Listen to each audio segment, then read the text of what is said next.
Menteri Energi dan Sumber Daya Mineral memastikan sektor hulu migas tidak terdampak kebijakan tata kelola ekspor sumber daya alam satu pintu yang diterbitkan Presiden Prabowo Subianto. Kepastian ini disampaikan pemerintah untuk menjaga iklim investasi dan memberikan rasa aman bagi pelaku industri migas nasional.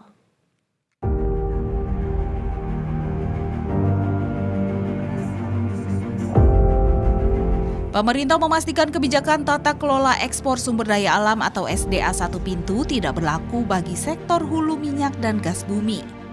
Kepastian tersebut disampaikan Menteri Energi dan Sumber Daya Mineral Bahlil Lahadalia dalam ajang IPA Convex 2026 di ISBSD Banten.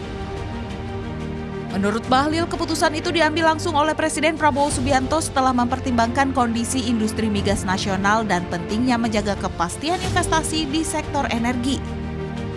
Khusus sektor hulu migas, pemerintah memastikan mekanisme bisnis tetap berjalan seperti biasa. Bahlil meminta para kontraktor kontrak kerjasama atau K3S tidak perlu khawatir terhadap keberlangsungan investasi maupun operasional usaha mereka di Indonesia. Dalam kaitannya dengan itu untuk implementasinya, di sektor migas tidak kita kenakan. Kenapa?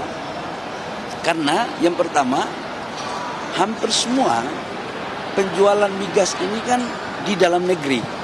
Dan untuk ke luar negeri itu kan kita sudah melakukan kontrak jangka panjang.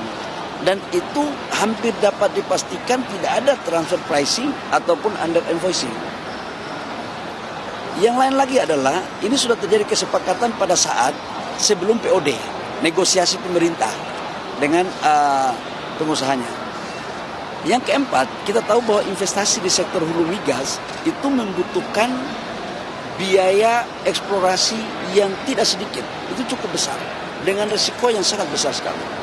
Maka DHE-nya pun, karena investasinya lebih banyak meminjam uang dari luar negeri, maka DHE-nya pun kita tidak mempergunakan yang diminta 100% untuk harus dalam negeri. Andaikan pun ada, itu paling tinggi 10-30% maksimum. Selebihnya nggak ada masalah. Itu kira-kira.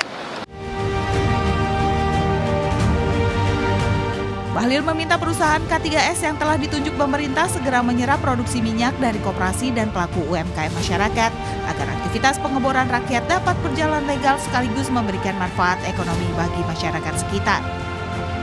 Sebelumnya pemerintah menerbitkan aturan tata kelola ekspor SDA satu pintu yang mengatur penjualan hasil sumber daya alam Indonesia melalui badan usaha milik negara atau BUMN yang ditunjuk pemerintah sebagai eksportir tunggal. Ervan Ma'ruf, Berita 1, Tangerang, Banten.